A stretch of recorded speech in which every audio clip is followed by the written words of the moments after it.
మీ IG Chandan రావు గారిది.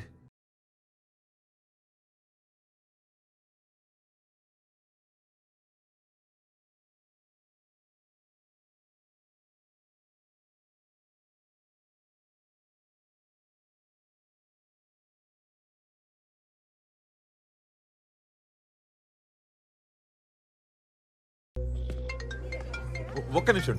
Hello Naik చెప్పు. Sir ఏంటి చెప్పు.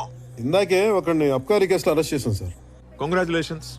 సరే నువ్వు బట్టలు మార్చుకుని వచ్చే మా ఇంటికి. ఇక్కడ మా అమ్మాయి మెహందీ ఫంక్షన్ ఫుల్ స్వింగ్ లో జరుగుతుంది నాయక్. వాడు ఎక్స్ మిలిటరీ అంట. మిలిటరీ అయితే భయం ఎందుకు? అయినా ఎక్స్ అంటున్నావు కదా. వాడికి పాలిటీషియన్స్ కూడా బాగా తెలుసు సార్. తెలిస్తే దాంతోపాటు మన ఐజీ చందన్ రావు గారి నెంబర్ కూడా వాడి ఫోన్లో ఉంది. అది ఎఫ్ఐఆర్ రాసేసారా నాయక్? రాసేసాను సార్.